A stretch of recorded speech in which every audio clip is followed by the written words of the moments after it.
देखिए बेटा, today we start the third unit of third semester, organometric chemistry, and it is a unit third. We'll start from unit third. First of all, I will give introduction to this paper about the classification, about the definition of what do you mean by organometric chemistry. In second semester, you have completed the metal carbonyls and metal clusters. You know, in case of metal carbonyls, there is a MC bond. Anywhere where there is a MC bond, that is known as organometric compound. The metallic part is inorganic, and this part is organic part. Any ligand which have carbon hydrogen is known as organic chemistry, is dealing with the carbon hydrogen. And the ligand, for example, if it is C5H5, if it is C6H6 as a ligand, if it is CH3CH2 ethyl ligand, anything you will see here, these all are organic in nature. And when carbon will form bonds with metal, then we know that these compounds fall in the different classification, that is organometallic, because it is combination of two things. One is organo and second is metallic, means there is a metal also and there is a organic part, that is the ligand. Ligand is the organic part and metal is the inorganic part. This organometallic chemistry is a bridge between inorganic and organic. And you see, number of times, if anyone asks you a question regarding the uses of the organometallic chemistry nowadays is very much fast growing subject, because the number of catalysts which is formed are organometallic in nature. You see, number of catalysts which are used in the organic synthesis, which you will read in third and fourth semester, these are organometallic in nature. So this organometallic chemistry is very much important in every field. Regarding the research field, if you see in the research field, it is also important field, because in research you will see the catalysts. Because if you take the catalyst, acid catalyst, and these H2SO4, yeah, if you take the HCl, yeah, you take the HNO3, these acids, when we use as a catalyst for the organic synthesis, these are very environmental benign in nature. But these catalysts, when you use these catalysts, organometallic compounds, these are very safe catalysts for the synthesis of number of organic compounds. First of all, this Edward Franklin is the father of organometallic chemistry, and it synthesizes this first compound, that was Et2Zn, zinc and ethyl. Ethyl is a ligand and zinc is a metal. And first, this Edward Franklin is known as father of organometallic chemistry. For a compound to be organometallic, there should be at least one MC bond. One metal carbon bond must be there. देखो बेटा, ये जरूरी नहीं कि there must be all bonds will be MC bonds. No, one bond must be MC bond. If there is an MC bond, then we call that compound, then we call that coordination compound as organometallic compound. As you already know, in case of carbonyl is a ligand. And this ligand donates the electron from the carbon, and it donates the electron to the metal. And this is metal carbon bond. So the metal carbonyls are the organometallic compounds. We read that. Okay. But the definition is not rigid.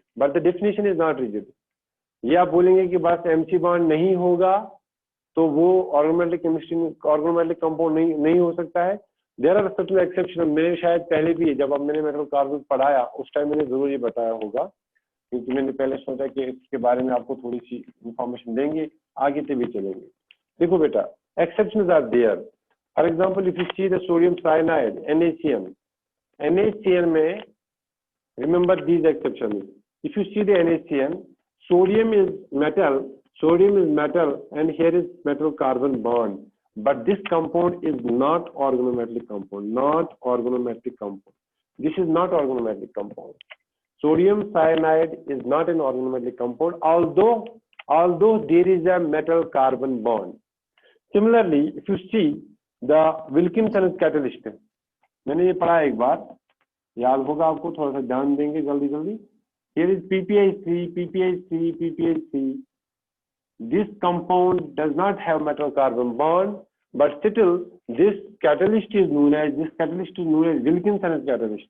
This catalyst is known as Wilkinson's catalyst.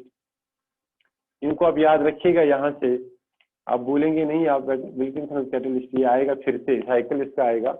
So Wilkinson's catalyst does not have MC bond, but still this compound is organometallic compound. Why? Because during the catalytic cycle, there is a stage occurs where ruthenium forms the bond with carbon. That is why this compound is called as organometallic compound. During the catalytic cycle, a stage comes where the metal ruthenium is attached with the carbon and it forms the metal carbon bond. इसी तरीके से मैं ये भी बता चुका हूँ आपको, इसमें थोड़ा सा इसमें ज्यादा देर नहीं दूंगा क्योंकि आप ऑलरेडी पढ़ चुके हो इन सेकंड सेम, क्योंकि मैं अपने टॉपिक पे पहुंच जाऊंगा इंशाल्लाह आज. Formula for calculating the charge C is equal to M plus L. ये भी सबको आता है, ये भी सबको याद होगा. If you find the charge of this organometallic compound, you can use this formula. Charge क्या होगा, मेटल के लिए आप निकालना होगा ऑक्सीडेशन स्टेट एंड लिगेंड का कितना चार्ज है. वो जो मैंने आपको पहले दे चुका हूँ, अगर आपके पास नहीं है तो प्लीज बोलिएगा. मैंने जो लिगेंड आपका ये दिया लिस्ट और उसका चार्ज कितना है. फॉर एग्जांपल C5H5 का 1 नेगेटिव है, NH3 is a neutral, water is a neutral. There are neutral ligands, there are this negative ligands are there, anionic ligands are there, cationic ligands are there. तो आपको ये पता होना चाहिए कि किस लिगेंड का कितना चार्ज है और किस फॉर्म में वो यूज हो रहा है. फॉर एग्जांपल अगर आप देखेंगे कि इन case of NR3, this is neutral ligand, it does not have any this charge. But if you see, if one of the R will replace, it will form NR2 negative. If one more R will replace, it will form NR2 negative. If one more R is released, it will form N3 negative. तो इस तरीके से आप इसको देखेंगे, वो आपको already मैं बता चुका हूँ, इसलिए इसकी जरूरत यहाँ पे नहीं है. फॉर एग्जांपल अगर इसी रुथेनियम की देखेंगे, जो विल्किंसन कैटलिस्ट आपने बनाया, तो विल्किंसन कैटलिस्ट को अगर अभी मैं आपको बता दूं कि बेटा इसका क्या होगा, ये what is the oxidation state of ruthenium in this case. Simple सी बात है, इस कंपाउंड में कोई चार्ज नहीं है, does not have any charge here. तो so charge is equal to 0 equal to metal का हमें निकालना है. What is the ligand, what is the charge on ligand? Chlorine has 1 negative, PPH3 is neutral, so here is 1 minus 1, so M equal to plus 1. The oxidation state of ruthenium is plus 1. Okay, क्योंकि जो हम पहला mechanism start करेंगे, that is the oxidative addition. You know the oxidation state of reactant, and also you have to calculate the oxidation state of product. Then you can calculate whether it is the reaction is oxidative addition or not. So this formula is very much important. आपको जाके oxidation state निकालना आना चाहिए जरूरी, ठीक है. तो ये चीज तो बहुत पुराना हो चुका है, ये आप याद रखेंगे, ये जस्ट रिकैपिचुलेशन है जो आप पढ़ चुके हो ऑलरेडी. इसी तरीके से यहाँ पे जाके कुछ क्लासिफिकेशन है. Classification of organometallic chemistry, bonding on the base of bonding, classification of organometallic compound, ये बता चुका हूं मैं पहले.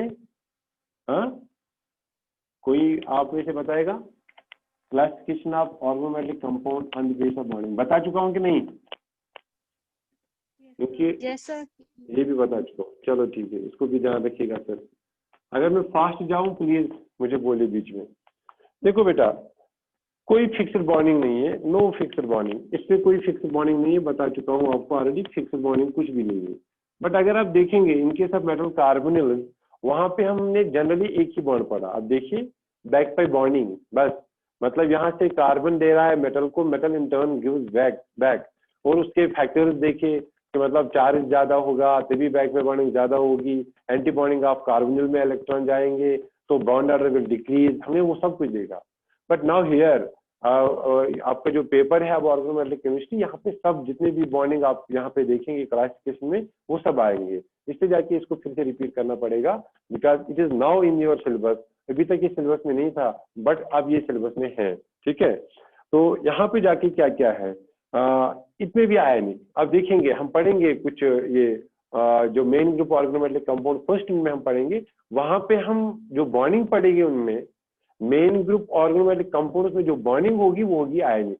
तो इसलिए सबसे पहले जो यहाँ पे है इट में भी आयनिक, इसमें भी आयनिक, जो बॉन्डिंग होगी वो आयनिक होगी।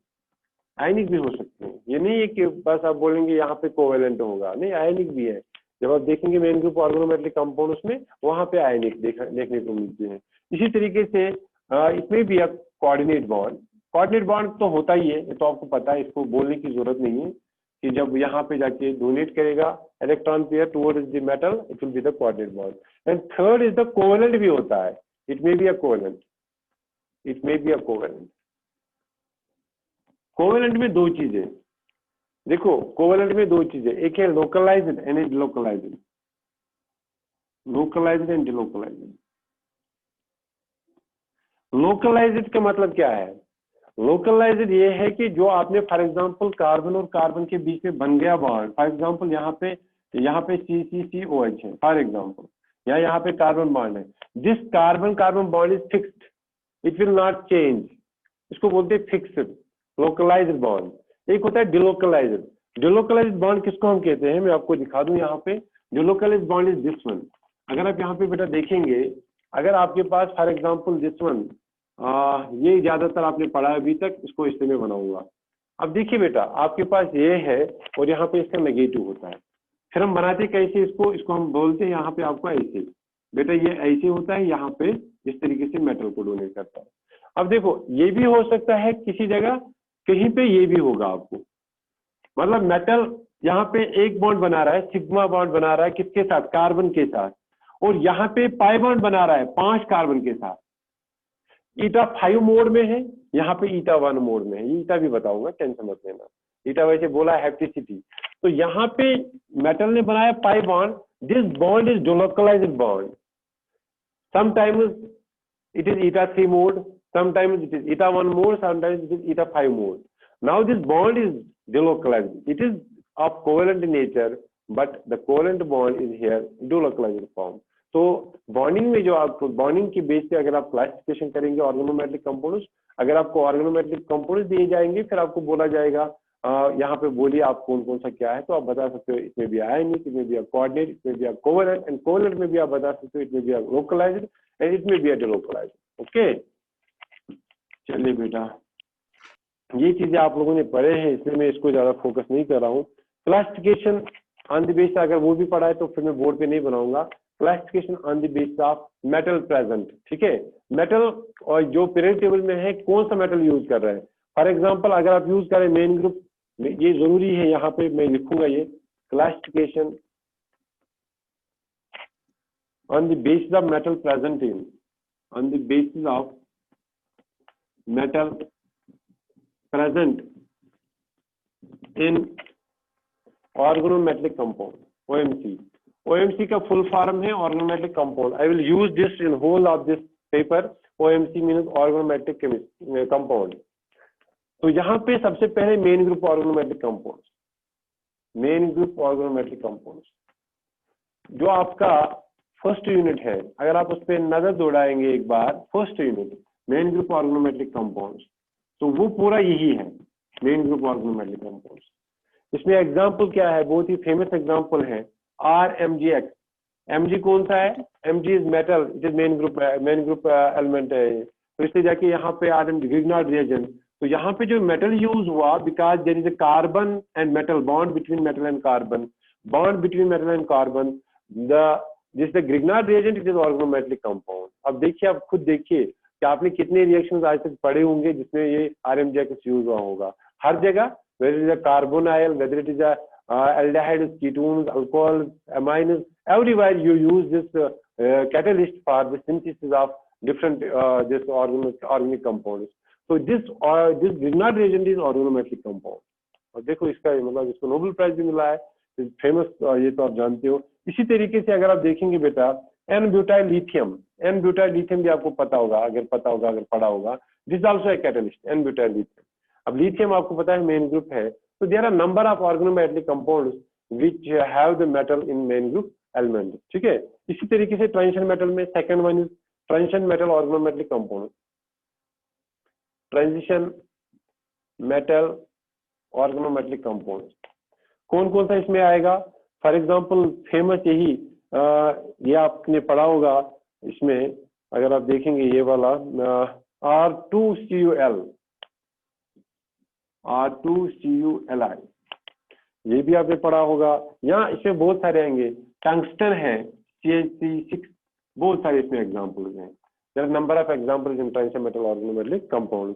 लेंथेनाइड में भी है, लेंथेनाइड से एक्टिनाइड ऑर्गेनोमेटेलिक कंपाउंड जिसमें ज्यादातर ऑक्टाटेट्राईन यूज होता है, क्वाड साइक्लो ऑक्टाटेट्राईन यूज होता है एज ए लिगेंड, ठीक है। फॉर एग्जांपल यूरनोसिन जो होता है उसमें यूज होता है, या इसी तरीके से डिफरेंट लेंथेनाइड्स यूज होते हैं for organometallic compounds.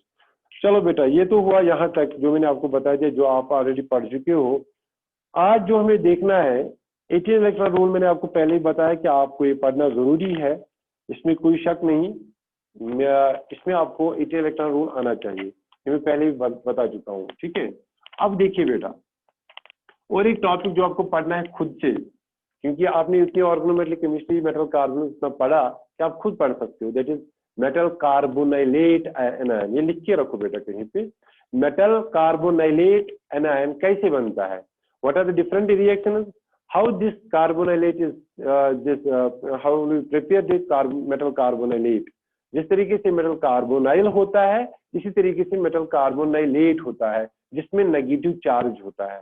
Because this metal carbonylate जो है is a precursor of number of organic synthesis. That is why कि आप इसको देखिएगा बेटा, ठीक है। सिलेबस में नहीं है बट आप देख सकते हो।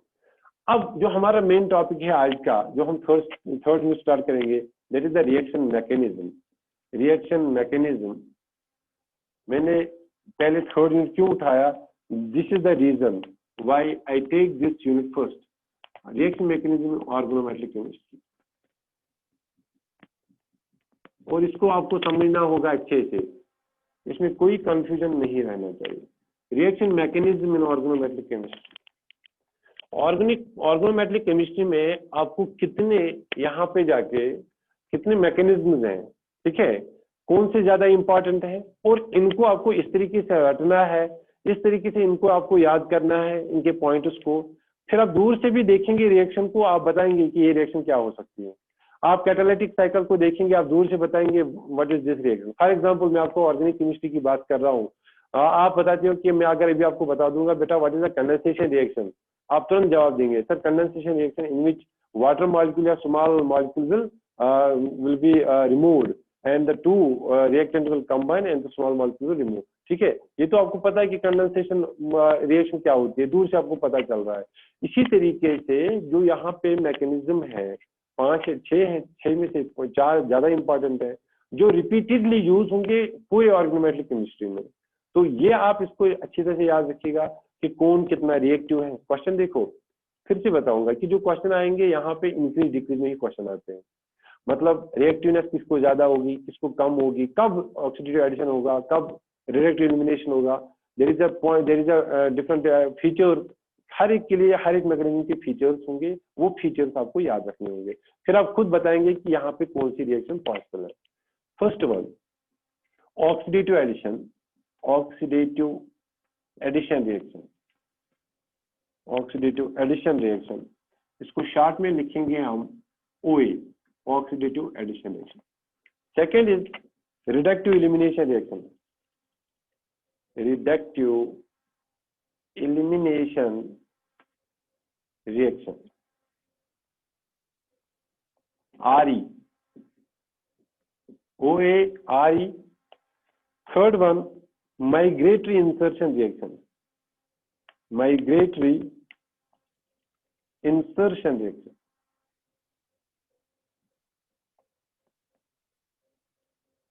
इसको लिखते हैं MI।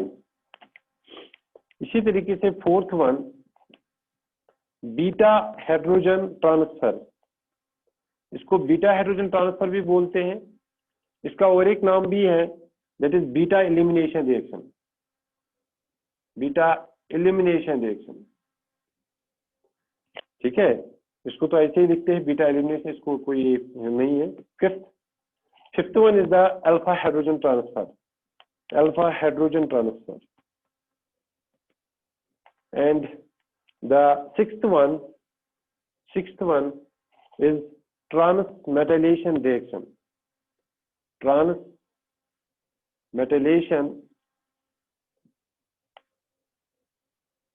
reaction. These are the 6 types of reactions which you have to read in this organometallic chemistry. ठीक है, इसमें सबसे ज्यादा इंपॉर्टेंट पहले 4 है। This is the major and these 2 are minor.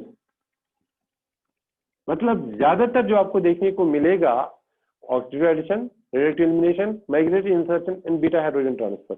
अब देखिए, जब आप इसको पढ़ेंगे आगे, आप देखेंगे कि ये रिएक्शन कितनी बार आपको आएंगे, रिपीटेडली आएंगे। इसलिए इनको आपको याद रखना होगा। There are 6 types of reaction. One is the oxidative addition reaction, another is the reductive elimination reaction, third is the migratory insertion, beta hydrogen transfer और elimination, alpha hydrogen and transmetallation. अब थोड़ा सा इंट्रोडक्शन इन रिएक्शन को पहले दूंगा, उसके बाद हम एक एक करके स्टार्ट करेंगे। ठीक है, सबसे पहले ऑक्सीडेटिव एडिशन रिएक्शन जो है, ऑक्सीडेटिव एडिशन 2 चीजें इसमें है, one is oxidation and another is addition. एक होता है सिंपली एडिशन रिएक्शन, जो आप ऑर्गेनिक में पढ़ते हो, सिंपली एडिशन रिएक्शन। उसमें क्या होता है, उसमें सिंपली एडिशन होता है। फॉर एग्जांपल, अगर मैं यहाँ पे लिखूं अभी NiCO2 प्लस 2 टाइम्स CO, यहाँ पे लिखूंगा NiCO4, ये मैं लिखवाऊंगा अभी, आप अभी मत लिखिएगा बेटा, ये मैं लिखवाऊंगा एग्जाम्पल। मतलब अगर आप इस रिएक्शन को देखेंगे, this reaction occurs and the reaction is addition reaction. जब आप दूर से इसको देख रहे हो तो आपको क्या लग रहा है कि this reaction is addition type reaction, but this reaction is not oxidative addition. Why? If you see here the oxidation state of nickel is 0, and if you see here the oxidation state of nickel is also 0. In both the reactant as well as the product, the oxidation state remains the same. So this reaction is simply addition, but it is not the oxidative addition. Remember this. So oxidative addition reaction mein, if you see here, first of all you have to see 2 things. One is there is addition and another there occurs oxidation also. Oxidation भी वहां पे हुई होगी और addition भी होगी। ठीक है, अब खुद देखिए ऑक्सीडेशन कहाँ पे होगा, ऑक्सीडेशन वहां पे होगा जहां पे मेटल होगा लो ऑक्सीडेशन स्टेट में पहले से। अगर पहले से वो हायर ऑक्सीडेशन स्टेट में होगा, यही चीजें हमें पढ़नी है इसमें। अगर मेटल पहले से हायर ऑक्सीडेशन स्टेट में होगा तो उसको और मतलब यहाँ पे जाके ऑक्सीडेशन जब होगी तो लॉस ऑफ इलेक्ट्रॉन होगा। जब पहले से हायर ऑक्सीडेशन स्टेट में है वो लॉस ऑफ इलेक्ट्रॉन नहीं करेगा, समझ रहे हो आप। तो ये रीजन है कि ऑक्सीडेटिव एडिशन में जनरली जब मेटल हम अभी लिखेंगे फीचर्स, वहां पे आपको लिखेंगे एक पॉइंट ये भी कि metal is having low oxidation state and those metals which have low oxidation state will occur oxidative addition reaction. इसी तरीके से रिडक्टिव एलिमिनेशन, नाम से ही पता चल रहा है रिडक्शन भी हो रहा होगा और एलिमिनेशन भी, ऑब्वियसली बात है। Reverse of oxidative addition is the reductive elimination. मतलब वहां पे क्या हुआ, एक तो ऑक्सीडेशन हुई और एडिशन हुआ। यहाँ पे क्या होगा, यहाँ पे उसका रिवर्स होगा, बिल्कुल रिवर्स होगा, हर एक पॉइंट रिवर्स में लिखेंगे। मतलब एक तो यहाँ पे जाके होगा eliminate, smaller group will eliminate and another thing reduction occurs. वहां पे ऑक्सीडेशन का अपोजिट रिडक्शन, एडिशन का अपोजिट एलिमिनेशन। तो reductive elimination is very simple. अगर आपको ऑक्सीडेटिव एडिशन समझ आएगा अच्छे से, मैं आपको नेट क्वेश्चन भी करवाऊंगा इसमें बीच बीच में, तो रिडक्टिव एलिमिनेशन में आपको टाइम नहीं लगेगा। Third one is a migratory insertion. This reaction is new for you people, आपने शायद नहीं सुनी होगी फिर तक। माइग्रेटरी इंसर्शन किस तरीके से एक कॉम्प्लेक्स में एक लिगेंड एक जगह से शिफ्ट होकर दूसरी जगह जा रहा है और वहां पे इंसर्ट होता है, तो वो रिएक्शन दूसरे के लिए जगह छोड़ देता है। Weather it is a migratory insertion, यहाँ पे जाके किस तरीके से इसका मैकेनिज्म है वो मैं डिटेल में आपको पढ़ाऊंगा। ठीक है, ये रिएक्शन भी देखेंगे आप इंशाल्लाह इनमें। ऑर्गेनोमेटेलिक केमिस्ट्री में ज्यादातर आपको ये देखने को मिलती है। मतलब अगर आपको एडिशन कोई लिगेंड कराना होगा ये पहले से अगर वो सैचुरेट है, if the metal is saturate, saturate आप समझ रहे हो, saturate means there is no further addition of any ligand, अब कोई लिगेंड ऐड नहीं हो सकता है। जैसे आप सैचुरेटेड ये ऑर्गेनिक कंपाउंड्स को देखते हो, तो वहां पे जाके एडिशन पॉसिबल नहीं होता है। एडिशन पॉसिबल कहाँ पे होता है?